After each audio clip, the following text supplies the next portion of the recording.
জাতীয় সংসদ নির্বাচন এখন কোনো নতুন বিষয় নয়, বরঞ্চ গণঅভ্যুত্থানের পরবর্তী সময় থেকেই কবে হবে জাতীয় সংসদ নির্বাচন এবং ইলেক্টেড গভর্নমেন্ট কবে আমরা পাবো সেটা নিয়ে আসলে ভাবনা চিন্তা চলছে এবং নানান রকম কথাবার্তা উঠে আসছে। দেখা যাচ্ছে যে এর পেছনে কোনো ষড়যন্ত্র আছে নাকি কোনো অজুহাত। আদৌ জাতীয় সংসদ নির্বাচন হবে নাকি অন্তর্বর্তীকালীন সরকার নির্বাচনের কোনো স্থায়ী দিন না দিয়ে সেটাকে পেছানোর চেষ্টা করছে না, এইসব মতভেদ আসলে এখন চলমান।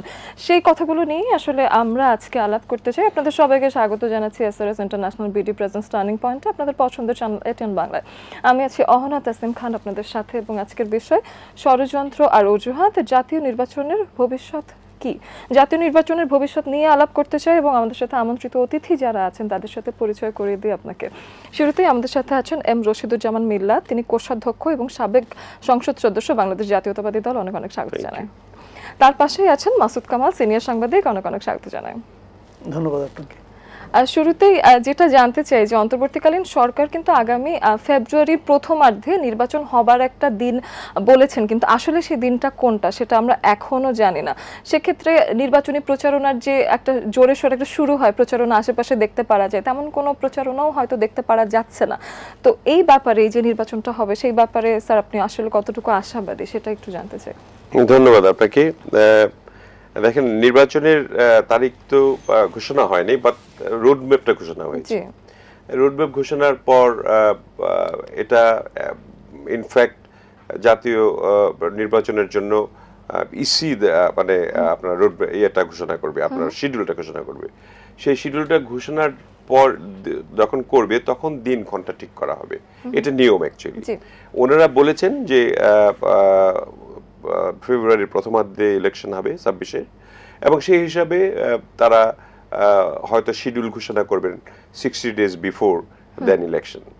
মানে আমার মনে হয় যে ওরা প্রস্তুতি নিচ্ছে এইভাবে যে ইলেকশন এর জন্য আমার ইসির যে কার্যক্রম বা ইসির যে কার্যকলাপগুলি আছে সেগুলি অনেক কিছু বাকি আছে এখনো।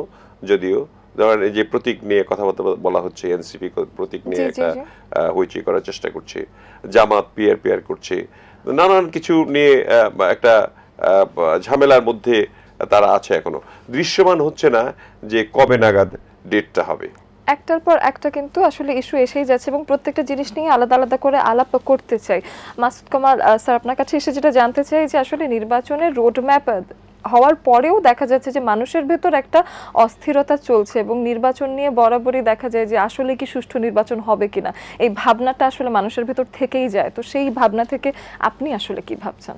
যারা নির্বাচনটা পরিচালনা করবে, মানে নির্বাচনের সময় যে সরকারটা থাকবে, সেই সরকারের এখন যারা আছে এরাই থাকবে বলে মনে করা হচ্ছে।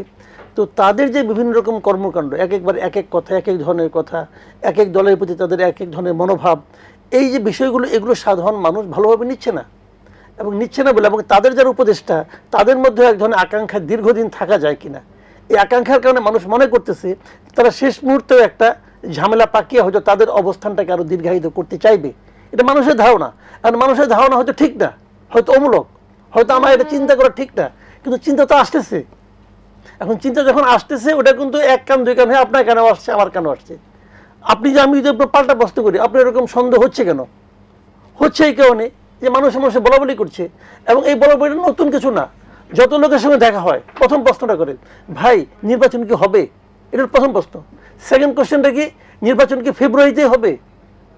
তো আপনি যদি পাল্টা প্রশ্ন করেন নির্বাচন না হয়ে কোনো উপায় আছে? উপায় তো নাই। ফেব্রুয়ারিতে যে হবে না এটা কেউ বলেছে আপনাকে? কেউ বলে নাই, কিন্তু তারপরে মানুষ সন্দেহ করছে, আশঙ্কা একটা। আর মানুষের এই সন্দেহটা আপনি কিভাবে দূর করাবেন? দূর করানোর একমাত্র উপায় হলো এর দায়িত্বে যারা আছে তারা তাদের আচরণের মাধ্যমে প্রমাণ করতে হবে, মানে প্রমাণ তাদেরকে করতে হবে। তারা করতে পারে নাই। একেবারেই তাই। এদিকে রাজনৈতিক দলগুলোর মধ্যেও তো আসলে ঐক্যমত্য থাকা দরকার এবং দেখা যাচ্ছে যে এক একজন রাজনৈতিক এক একটা দল এক একটা মন্তব্য ছুড়ে দিচ্ছেন। যেমন একজন পিআর চাচ্ছেন, আরেকজন একটা প্রতীক না হলে তিনি নির্বাচনে অংশ নেবেন না বলছেন। তো এইদিকে এই যে ঐক্যতার অভাব দেখা যাচ্ছে, যেখানে রাজনৈতিক দলগুলো মিলেমিশে সামনের দিনের নতুন বাংলাদেশ গড়ার কথা ছিল, সেখানে তো আসলে এই ঐক্যমত্য আমরা দেখতে পাচ্ছি না। সেই বিষয়ে আপনার কাছে একটু জানতে চাই। আপনি নিশ্চয়ই জানেন যে ঐক্যমত কমিশনের যে ঐক্যমতটা হয়েছে, যে জুলাই সনদ, সেগুলো নিয়ে 17 তারিখে আপনার সাউথ প্লাজায় একটা সাইন হবে আর কি। এবং সকল দল মিলে সাইন করবে। জি। সেখানে হয়তো অনেকের আমাদেরও নোট অফ ডিসেন্ট দেওয়া আছে কিছু কিছু ক্ষেত্রে, এবং এটা সাইন হওয়ার পরে এটার আইনি ভিত্তি পেতে হবে আপনার নির্বাচনের পর, আপনার সংসদে গিয়ে এটাকে আপনাকে আইনি ভিত্তি দিতে হবে। এবং আমার মনে হয় যে এর ভিত্তিতে যদি সবাই একটু মনে করে যে দেশকে একটা সঠিক রাস্তায় নিয়ে আসা উচিত, তাহলে সবাই ঐক্যমত্যের ভিত্তিতেই চিন্তা করবে যে আগামী নির্বাচনটা হোক।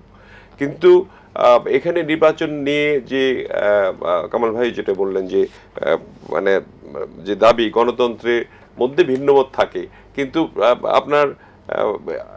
আপনার একটা সহমত থাকতে হবে যে দেশকে আপনার বাঁচাতে হবে। গণতন্ত্রবিহীন দেশ যে কি অবস্থায় আছে সেটা তো আপনারা নিশ্চয়ই জানেন। এবং যদি ইলেকশনটা পিছানোর জন্য যে চেষ্টা চলছে, যে পিআর পদ্ধতির কথা বলে, আপনি একটু আগে বললেন প্রতীকের কথা বলে, যে এটা যদি পিছানো হয় তাহলে আমাদের বিনিয়োগটা একদম কমে যাবে। আমাদের এখন যে একটা মোটামুটিভাবে সবাই কিন্তু গ্রামে গঞ্জে একটা আমেজ আছে, আপনি বললেন যে নাই তা নয়, আমেজ আছে, সবাই ইলেকশনে নেমে গেছে। এমনকি আপনার জামাতে ইসলাম তো 300 আসনে তাদের প্রার্থী দিয়েছে, আমাদেরও মোটামুটি প্রার্থী যারা হবে এটা মোটামুটিভাবে এটা ধারণা করা হচ্ছে। এই মাসের মধ্যে হয়তো আমরা অনেকেই জানবো যে কারা কারা নির্বাচন করবেন। তো সেই ক্ষেত্রে আপনার নির্বাচনী প্রচারণা কিন্তু শুরু হয়ে গেছে। হ্যাঁ, রাজনৈতিক দলগুলোর পক্ষ থেকে প্রচারণা শুরু হয়েছে, কিন্তু অন্তর্বর্তীকালীন সরকারের জায়গা থেকে তাদের প্রস্তুতি নাকি দেখা যাচ্ছে না। এইটা তাদের প্রস্তুতি একটু কম দেখা যাচ্ছে। তাদের প্রস্তুতি এমন, তাদের আরো সরব হওয়া উচিত ছিল।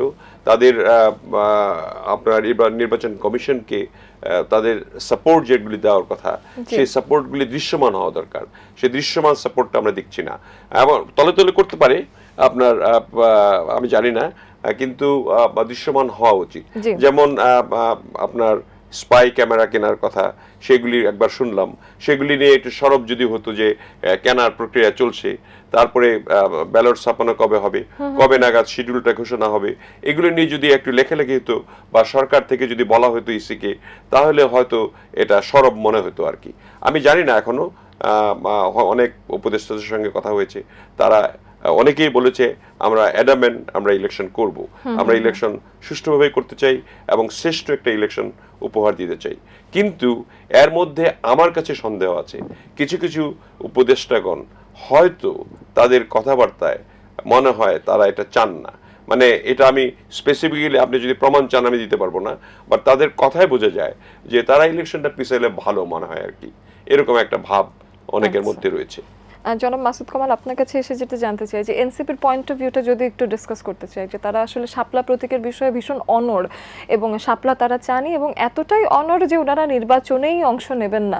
তো এটা কি নির্বাচন পেছানোর কোনো উদ্দেশ্য হতে পারে, বা এটা নিয়ে একটা নতুন কোনো ঝামেলা তৈরি করার উদ্দেশ্য হতে পারে, বা আসলে তাদের পয়েন্ট অফ ভিউটা কি হতে পারে, আপনার কি মনে হয়? দেখেন, একটা জিনিস হলো কি, এনসিপির সম্পর্কে সবচেয়ে মানে শুরু থেকেই যে ওদের ব্যাপারে যে নেগেটিভ কথা বলা হতো কি, এরা হলো ওরা সব বয়সী বেশি তরুণ, মানে সিনিয়র লোক যে নাই। হ্যাঁ, এবং এটা নাই, তারপরে ওরা কথাবার্তা বলে, ভালোই পড়াশোনা হয়তো আছে, তো অনেকে ভাবতো ঠিক আছে উঠতে যাবে।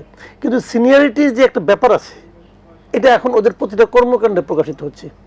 ছোটবেলায় এমন হতো, আমরা দেখতাম ওই ঈদের সময় আমাকে ওই জুতা কিনে না দিলে আমি যাব না, অমুক করবো না, তোমার কান্নাকাটি করতাম, মা বাবারে কান্নাকাটি করতাম। তারা যে জিনিসটা চাচ্ছে যে এটা ছাড়া আমি করবো না, ভাই বাংলাদেশের ইতিহাসে কোনো পলিটিক্যাল পার্টির ইতিহাসে এ পর্যন্ত প্রতীক বরাদ্দ নিয়ে এই ধরনের গড় তুমি করতে দেখছেন?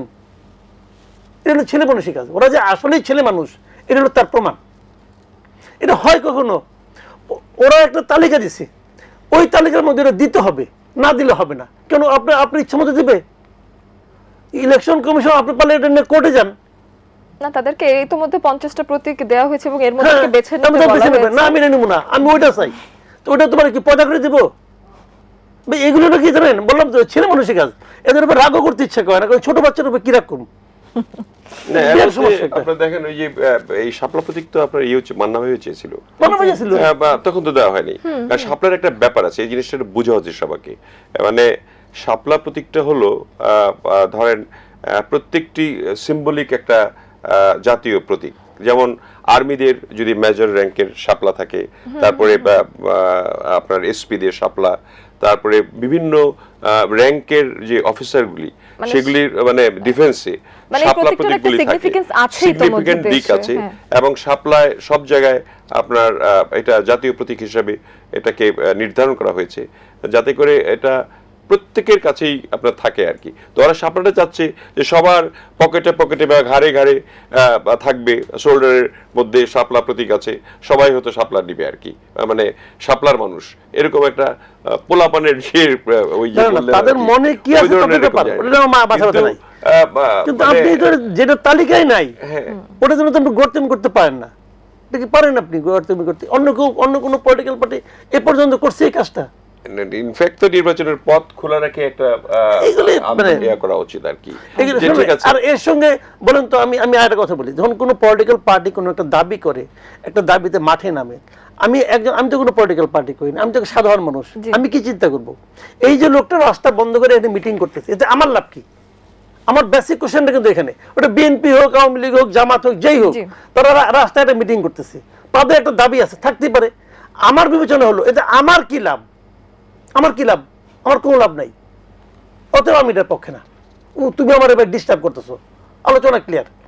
এবং আরেকটা দলের কথায় যদি আসি, প্রশ্নে আসি, সেটা হলো যে পিআর পদ্ধতি নিয়ে জামায়াত তো বলছেন যে পিআর পদ্ধতিতে তারা দাবি নির্বাচনের দাবিতেও নেমেছেন, যে এই বিষয়ে আসলে হলো গিয়ে একটা আন্দোলনও তারা করবার চেষ্টা করছেন, এবং বাইরে দেখা যাচ্ছে যে পিআর পদ্ধতিতেই তারা অংশগ্রহণ করবেন এমনটাও অ্যাডামেন্ট তাদের হতে দেখা গিয়েছে। কিন্তু পিআর আসলে এমন একটা সিস্টেম যেটা আসলে বুঝে ওঠা একটু কঠিন, এবং বাংলাদেশে সেটা তো হয়নি, এবং বিভিন্ন উন্নত দেশেও পিআর আসলে কাজ করেনি এমনটাই দৃষ্টান্ত আছে।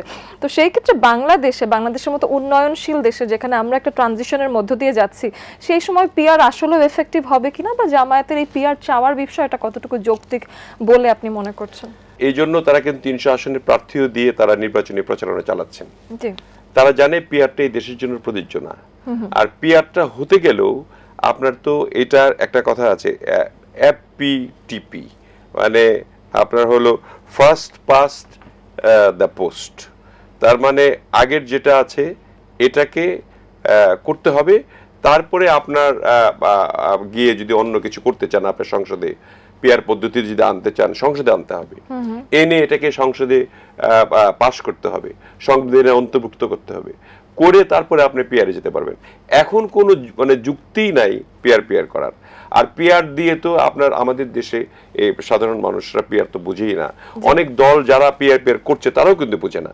এবং পিআর এর সিস্টেমটা আপনি জানেন যে বাংলাদেশের এই প্রত্যন্ত অঞ্চলের লোকজন যারা ভোট দেয়, কাকে দিকে ভোট দেয়, আমি যদি ক্যান্ডিডেট হই, প্রার্থী হই, আমার কিন্তু সততা দেখবে, আমার কর্মদক্ষতা দেখবে, আমাকে পছন্দ হয় কিনা, বা মাসুদ ভাই একখানে দাঁড়াইলো, মাসুদ ভাই আমার সঙ্গে কম্পেয়ার করবে কে ভালো, দেখে তারা ভোট দেয়, কে কাজ করতে পারবে, কে কত শিক্ষিত, কে আপনার পার্লামেন্টে গিয়ে তাদের জন্য কাজ করতে পারবে সেই কনস্টিটিউয়েন্সির জন্য, সেগুলি দেখে কিন্তু মানুষ অভ্যস্ত। তো সেই ক্ষেত্রে দেখেন এই যে রোজা পূজা আপনি দেখলেন তো শিশির পরিণের ঘটনা, তারপরে ইভেন আপনার ইসলামিক দল হিসেবে তাদের এই জিনিসটা মোটেই উচিত হয়নি যে আমাদের হযরত মুহাম্মদ সাল্লাল্লাহু আলাইহি ওয়াসাল্লামের সঙ্গে তুলনা করা আপনার বিষ্ণু, তারপরে কি বলে কৃষ্ণ, এদের মানবিকতা, মোহাম্মদ একই ধরনের, এই ধরনের বক্তব্য তারা রেখেছে। অর্থাৎ ইসলাম বিক্রি করে তারা রাজনীতিতে করতে চায়। এটা পিয়ারও কিছু না বা ইয়েও কিছু না, মানে তারা আসলে কিছু আসন পেতে চায় আর কি, যে আসনগুলি ধরেন পিয়ার পদ্ধতি তারা যেটা বলছে এটা হইলে পরে হয়তো 10% ভোট পেলে 30টা আসন পাবে, বা 15% ভোট পাইলে 45টা আসন পাবে, সেই কারণে এরকম করছে। হয়তো এরকম নর্মাল ভোট যে আমাদের পদ্ধতি রয়েছে বিদ্যমান পদ্ধতিতে, তারা ইলেকশন করলে হ্যাঁ তারা হয়তো 10% ভোট পেতে পারে, সেক্ষেত্রে পাশ করার সম্ভাবনা খুব কম থাকবে। সেক্ষেত্রে জনাব মাসুদ কামাল, আপনার কাছে এসে জানতে চাই যে পিআরটা আসলে আপনার কি মনে হয়, যে পিআর নিয়ে আপনার বক্তব্য কি? পিআর নিয়ে আমার বক্তব্য হলো, আমি পার্সোনালি পিআর এর পক্ষে। আচ্ছা, আমি ব্যক্তিগতভাবে পেয়ারটা আমার কাছে মোর ডেমোক্রেটিক মনে হয়। এখন আরেকটা জিনিস আছে, যেটা একটা জিনিসে বিএনপিও একমত হয়েছেন, এনসিপিও একমত হয়েছেন, কিন্তু জামায়াত আবারও সেখানে একমত না, তাদের একটা ভিন্ন মত আছে। সেটা হলো জুলাই সনদের আইনি ভিত্তি দেওয়ার জন্য যে গণভোট আসছে, সেই বিষয়ে এখন এনসিপি এবং বিএনপি বলছেন যে যেদিন নির্বাচন হবে, জাতীয় সংসদ নির্বাচনের দিন আলাদা ব্যালট পেপার করে সেই দিন গণভোট করা গেলে যেতে পারে, কিন্তু তার আগে গণভোট আসলে হওয়াটা সমীচীন হবে না। কিন্তু জামায়াত বলছে যে না, ওই দিন দরকার নেই, নভেম্বরে আমরা করে ফেলবো, আগে গণভোট হয়ে যাবে, তারপরে জাতীয় সংসদ নির্বাচন হবে। তো গণভোট আগে হয়ে গেলে জাতীয় সংসদ নির্বাচনের উপর খানিকটা কিছুটা প্রভাব পড়ে। তো এই যে এই ভাবনাটা, সেটা একটু জানতে চাই। সেই সবগুলি ধান্দা হলো যে ইলেকশনটাকে পিছিয়ে দেওয়া। জি, মাসুদ কামাল, আপনার কাছে এসে জানতে চাই যে গণভোট নিয়ে আসলে আপনার ভাবনা কি, এবং এই যে দলের ভেতর মতভেদ, এটা আসলে নানান রকম ভাবনা আসে, কিন্তু জামায়াত সবসময় একটু আলাদা হয়ে দাঁড়াচ্ছেন কেন জানো? তো এই যে এই বিষয়টাকে কিভাবে দেখছেন? গণভোটটা কি, এটা আপনি কেন করবেন? এক নম্বর হলো গণভোটের কনসেপ্টটা ভালো, আমি এটাকে খারাপ বলি না, কিন্তু এই জুলাই সনদের ক্ষেত্রে গণভোটটা প্রযোজ্য নয়। এই কারণে নয়, গণভোট সাধারণত হয় একটা ইস্যুতে, যে আপনি কি চাটা খাবেন নাকি খাবেন না, একটা কথা। হ্যাঁ না বলতে হবে, হ্যাঁ না দিয়ে সব উত্তর হয় না, হানা দিয়ে সব উত্তর হয় না। ওই যে একটা কথা বলছিল না এক লোক রে, যে আপনি হ্যাঁ অথবা নাতে বলেন তো, যে আপনি যে আপনি বউকে আগে পিটাতেন এখনো কি পিটান, এটা আপনি কি উত্তর দিবেন? সবকিছু হানা দিয়ে হয় না রে ভাই। আপনি 84টা প্রশ্ন এখানে, আপনি কিভাবে উত্তর? আমি আপনাকে একটা এক্সাম্পল দিয়ে বলি, গণভোটের ইতিহাসকে। আমাদের এখানে গণভোট ছিল 3বার। একবার করেছিল জিয়াউর রহমান সাহেব, উনি যখন ক্ষমতা দখল করলেন, তারপরে উনি ওনার ক্ষমতা দখল করা ঠিক আছে কিনা জনগণের কাছে মতামত চাইছেন, যেটার মধ্যে প্রায় 98.9% ভোট পড়ছিল। আর পরেরটা হয়েছিল এরশাদ সাহেব, উনি ওই একই অনুসরণ করছেন যে ওনার দায়িত্বটা ঠিক আছে কিনা। এই দুইটাই ছিল একদম হাস্যকর গণভোট, কারণ ওনারা ক্ষমতায় ছিলেন, ক্ষমতায় বসে করছেন, এবার 98% ভোট পেয়ে গেছে, 98 আর 94। সবচেয়ে ভালো গণভোটটা হয়েছিল 91-এ, এটা করেছিল শাহাবুদ্দিন সাহেব। উনি করেছিলেন এই কারণে যে আমাদের প্রেসিডেন্সিয়াল গভর্নমেন্ট ছিল, আগে ফর্মটা ছিল, এটাকে আমি পার্লামেন্টারি গভর্নমেন্টে আনবো, এটাতে আপনারা ভোট দেন। এটা তো ভালো ভোট পড়ছিল, কিন্তু প্রশ্নটা হলো ভোট পড়ছিল কত পার্সেন্ট, ভোট কাস্ট হয়েছে কত পার্সেন্ট? অনলি 35%, 35.19%। তার মানে 35% লোক ভোট দিয়েছে, আর বাদ বাকি 65% লোক ভোট দিতে যায় নাই। আমি যদি বলি ওইটাও না, ওটা তো যায় নাই, প্রয়োজন মনে করে না তারা। তা আপনি যে আগে গণভোটটা করবেন, সেই গণভোটে যদি এরকম ভোটের হার যদি কম হয়, আমাদের ভোটিং প্যাটার্নটাকে আমি আপনি একটু বলি সংক্ষেপে। আমাদের ভোটিং প্যাটার্ন হলো যে প্রার্থী থাকে একজন, প্রার্থী কিন্তু ভোটার নিয়ে আসে, লোকজন কিন্তু প্রার্থী দেখে আসে, এবং উনি যদি ইলেকশন দাঁড়ায়, ওরা আত্মীয় স্বজন মিলে একটা বিরাট একটা গ্রুপ আছে, ওই গ্রুপটা তখন দায়িত্ব হয় যে ওনাকে পাশ করানো, তারা আসে, তারা তাদের বন্ধু বান্ধবকে নিয়ে আসে। যখন গণভোট হবে তখন হার পক্ষে কে আসবে, নার পক্ষে কে আসবে? তো পাবলিক অত ঠেকা নাই যে কাজ কাম ফালাইতে এসে ভোট দিবে, তাহলে সেখানে কি হবে? ভোট তো পাবে না। তার মধ্যে যারা ভোট দিল না, তারা এটাকে প্রয়োজন মনে করে না, কি জবাব দিবেন আপনি? আরেকটা পয়েন্ট আমি বলি, এটা ভয়ঙ্কর পয়েন্ট, এটা তো বুঝতেছে না, আমি বুঝি না কেন যারা মাতামাতি করতেছে। যদি গণভোট দিল মনে করেন, এরা সবাই ধরে দিচ্ছে গণভোটে হ্যাঁ হবে, যদি না জিতে হতে পারে না, হবে, এটা বলে হবে। কেন হবে সেটা আমি বলি। বিএনপি কি গণভোটে খুব আনন্দের সঙ্গে রাজি হয়েছে? হয় নাই। বিএনপি বলছে যে যখন ক্ষমতায় কেউ যাবে পার্লামেন্টে হবে, এরা মনে করছে বিএনপি ক্ষমতায় যাবে, বিএনপি এই কাজটা করবে না। তার মানে আপনারা বিএনপিকে অবিশ্বাস করেছেন, আপনি আমাকে অবিশ্বাস করছেন, আর আপনার কথায় খুব খুশি হইতেছি? খুশি হচ্ছি না। বিএনপি অনেকেই না ভোট দিবে, আর তার সঙ্গে যদি আওয়ামী লীগের যে ভোটগুলি যোগ হয়, তাহলে না জয়যুক্ত হবে ভাইয়া। তখন কি হবে?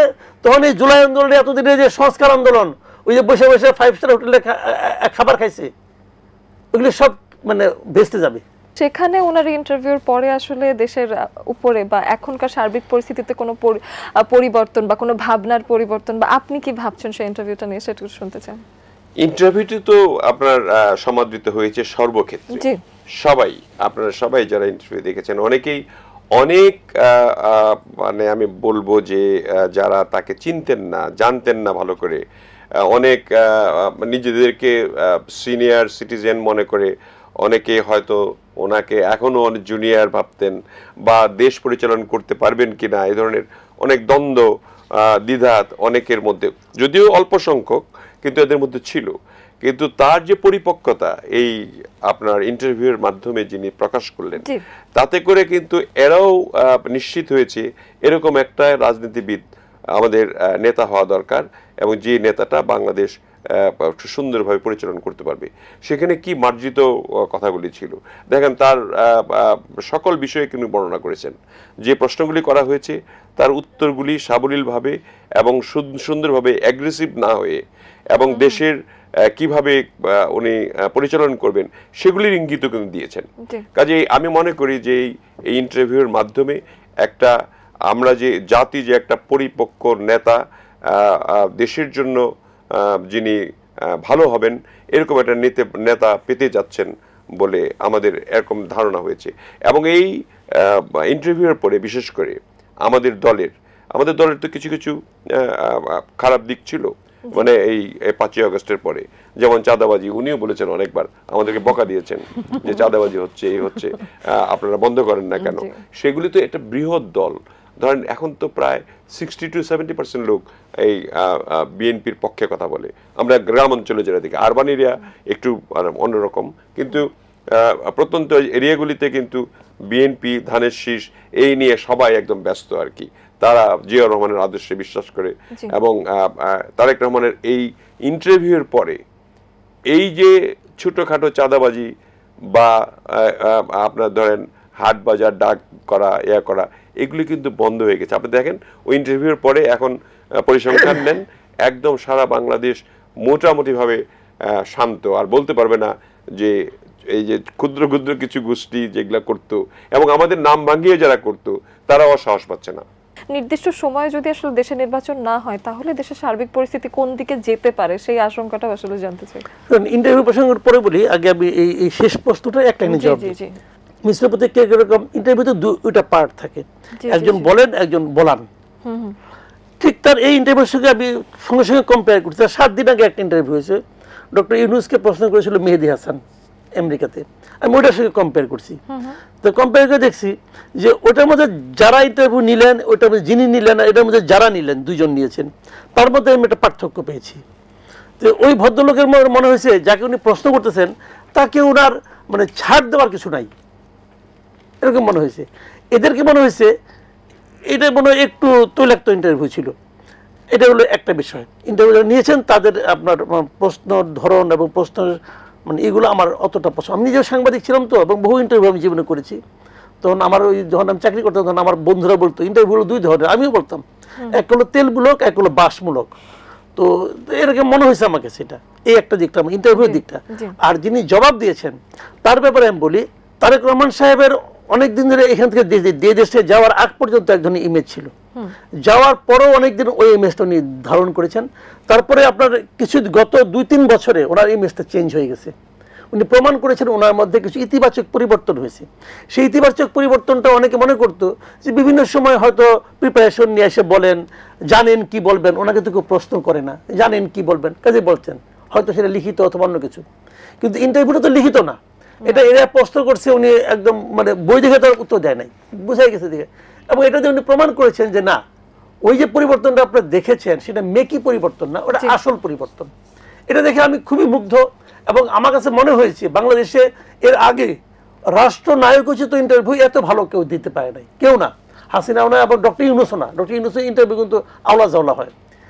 একটা মাত্র ভয়, সেটা বলে শেষ করি, সেটা হলো আপনি দেখবেন যখন আমাদের লোকজন বিদেশে যায়, বেশি দূর জগতে, ধরুন ব্যাংকক গেল, যাওয়ার পর যখন প্লেন থেকে নেমে কি সুন্দর লাইন দিয়ে সবাই কিন্তু ইমিগ্রেশনে যাচ্ছে, ওই লোকটা যখন বাংলাদেশে আসে এয়ারপোর্টে নেমেই কিন্তু এটা হুড়াহুড়ি শুরু করে দেয় যে কার আগে কে যাবে, কি করবে, বেল্টে যায়, বেল্টে সামনে চলে যায়, অমুক তমুক, একটা ভয়ঙ্কর অবস্থা। হয়তো একই লোক, মাথা তো একই, বুদ্ধিও একই, সমস্যাটা কোথায়?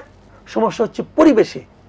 আমার টেনশন এই তারেক রহমান যখন দেশে আসবেন, ওনার আশেপাশে যারা থাকবেন, এই যে মিল্লাত ভাইদের মতো লোক যারা থাকবেন, তারাও নাকি কি করবেন, তারাও নাকি কি ওই লেভেলে থাকতে দিবেন, নাকি তাই না বাংলাদেশের এয়ারপোর্টের লেভেলে নামাই নিয়ে আসবেন, এটা নিয়ে আমার একটু টেনশন আছে। না, আমার মনে হয় এটা হবে না। কারণ আমাদের মধ্যে যে শৃঙ্খলা বোধ তিনি ইতোমধ্যেই নিয়ে আসতে পেরেছেন, এবং আমাদের সঙ্গে স্কাইপে কথা হয়, প্রত্যেকটা প্রত্যন্ত সঙ্গে কথা হয়, এবং আমরা যারা মানে বরঞ্চ শঙ্কিতই যে তার যে নিয়ম কানুন এবং সে যেভাবে সভ্যতার ভিত্তিতে তিনি চলতে চান, যে সেগুলি আমার মনে হয় একটা পরিবর্তন আসবে। যে আপনি বেল্টের কথা বললেন, যে বেল্টের দৌড়দৌড়ি করে, এই দৌড়দৌড়িটা কমে যাবে মানুষের আর কি। তারা চিন্তা করবে যেহেতু উনি 17 বছর থেকে ওখানে আছেন এবং তার যে কালচার কৃষ্টি এগুলি ইনি অ্যাডপ্ট করার চেষ্টা করবেন এখানে। কারণ মাঝে মাঝে উনি কিন্তু এগুলি নিয়ে কোশ্চেন করেন, আমাদের সঙ্গে কথা বলেন যে এটা এটা হওয়া উচিত, এইভাবে চলা উচিত, এবং আমাদের আপনার মননশীলতা কি হওয়া দরকার, এগুলো বলেন আর কি। তো কাজে আমরা মনে করি যে আমরাও চেষ্টা করছি যে উনি আসলে পরে আমরা এখন যেভাবে চলছি বরঞ্চ এর চেয়ে কত ভালো চলতে পারবো এই চিন্তার মধ্যে আছে, এই ভয়েও আছে। আরেকটা কথা বলেছেন আপনি নির্বাচন পেছনের ব্যাপারে, যেটা আর কি, যেটা এটা জনগণের খুব ক্ষুব্ধ হয়ে যাবে যদি নির্বাচন পিছিয়ে যায়। এবং সবচেয়ে বড় কথা হবে, নির্বাচন পিছলে দেশের অর্থনৈতিক অবস্থা ভয়ঙ্কর খারাপ হবে, নেতিবাচক হবে, এবং আপনার যে বিনিয়োগকারীরা যারা আছে তারা কিন্তু এখনো একটা আশায় আছে। আমি ইতিমধ্যে কিছু লোকের সঙ্গে কথা বলেছি, বিনিয়োগকারীদের সঙ্গে, যে তারা চিন্তা করতেছে যে আগামী নির্বাচনটা হলে তারা বিনিয়োগ শুরু করবে। এবং আমাদের যে ব্যবসায়িক মহল আছে তারা কিন্তু খুবই শঙ্কিত অবস্থায় আছে, যদি নির্বাচন না হয় আরো শঙ্কিত হবে এবং অর্থনৈতিক অবস্থা স্থবির হয়ে যাবে, দেশ বিপর্যয়ের মুখে পড়বে এক কথায়। একেবারে এরই সাথে আলোচনার একেবারে শেষ প্রান্তে চলে এসেছে। আমাদের আসলে আরো অনেক কথা বলতে ইচ্ছে করে, এই ধরনের মানে বিষয় যখন আসে তখন আসলে কথার কোনো শেষ নেই, তবুও আলোচনার একটা শেষ টানতে হয়। তাই দুইজনকে অনেক ধন্যবাদ জানিয়ে শেষ করতে চাই, বিদায় নিচ্ছি। ধন্যবাদ। আপনাকে অনেক ধন্যবাদ আমাদের এখানে ডাকার জন্য। অনেক ধন্যবাদ। দর্শক, আজ আমরা কথা বললাম জাতীয় নির্বাচনের ভবিষ্যৎ আসলে কি হতে পারে সেই বিষয়টা নিয়ে, এবং সেখান থেকেই আসলে দেশে বর্তমানে যা যা অসুবিধা চলছে বা যা যা বাক বিতণ্ডা চলছে সবকিছু নিয়ে একটি সূক্ষ্ম আলোচনার চেষ্টা আমরা করেছি। পরবর্তী সময়ে আমরা আপনাকে আপডেটেড রাখার চেষ্টা করব। আজকের মতো বিদায় নিচ্ছি।